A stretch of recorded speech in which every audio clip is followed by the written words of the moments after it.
Reinecker and Houghton were in complete control of the production category and fighting it out with the Chepex Raceco Porsche for the overall lead.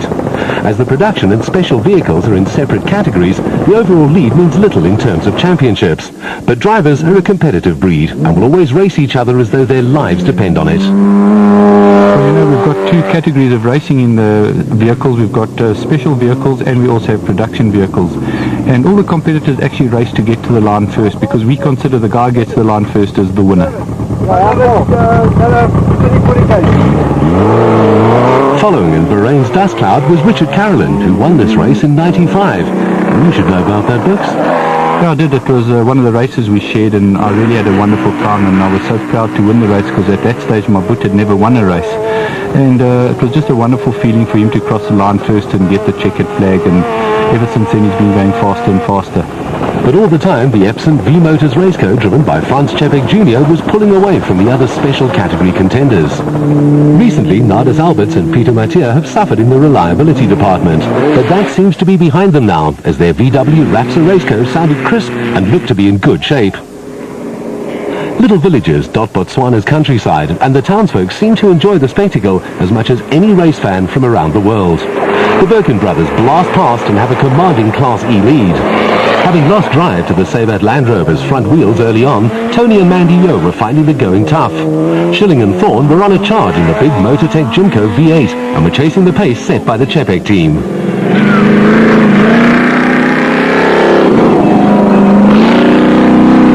Harper and Chalupsky raced the ex-Schilling Championship winning Raceco and were also running reliably at a strong pace.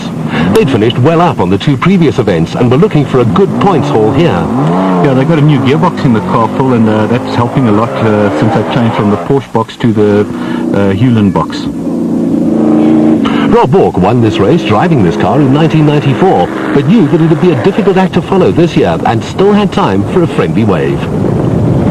There'd been no problems for Lambert and Hendrik Fourie in the Digidor Raceco, and they were on course for a good result. Like Walk, Carolyn, Bahrain and the Chepex, Lambert had also won this race since it moved to Botswana in 1993. Like most drivers, Veslau was battling in the thick dust, and having an impatient COETZEE and Swanepoel right behind him could not have been easy. It's very difficult under these circumstances where there's so much dust, because when you catch up to a competitor, the only way he's going to know you there is you've got to give him a nab in the back. And the reason you do that is the guy who's in front, he can look in his mirrors, but all he sees behind him is a dust cloud.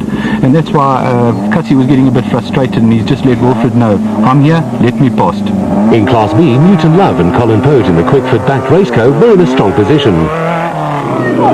The Frankenberg brothers were cruising along at a steady rate of knots, not wanting to risk anything on the opening day.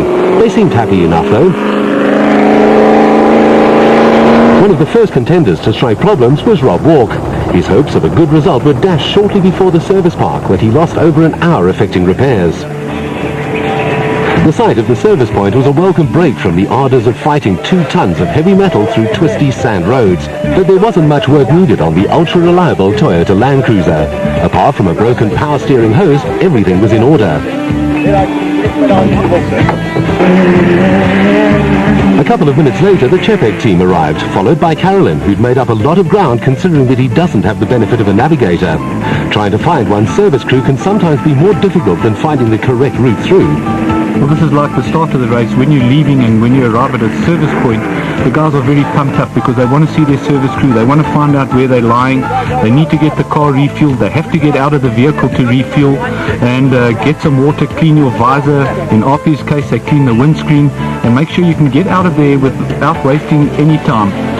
By now, the Queen's Motor Spares team of Harvey and Newton had also arrived, and after a wheel change and taking on more fuel, they were back in the hunt. The Alberts and Mathieu Raceco was in need of some TLC though.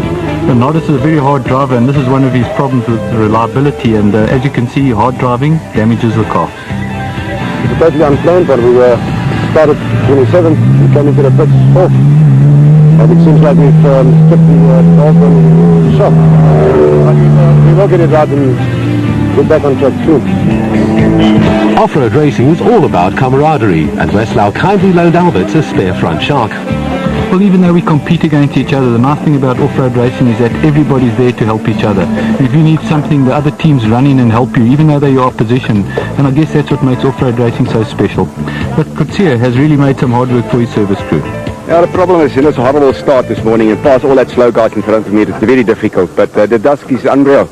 It's a pity, about 5 k's from here we stuck without our fuel, so I bumper lift with one of the Sandmasters, then secondly I bumper lift with a guy with a scooter, so that's nice. I'm here. By now, the first quads were heading for service, and it was Mark BRECKLE in the lead, closely followed by Van Deventer. Look how relaxed Van Deventer looks as cameraman Johan Dierhoff leans out of the helicopter and zooms in for a tight shot. Also going well in the quad category was Paul Chomser, and he chased the raceco of locals Rashid Noble and Steve Cooper towards a refuel service point, which CHRISTO was just leaving.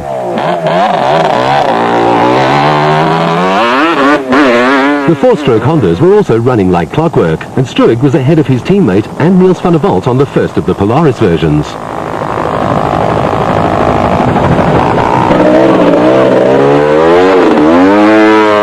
Unlike the cars, which often have a fuel capacity of over 200 litres, quads and bikes need a fuel stop every 80 or so kilometres. Coronel de Villiers had managed to pull away from Costello to take a comfortable lead in the Tiddler quad class, as Honda-mounted Fani de Jong shows how bumpy a flat-looking road can be.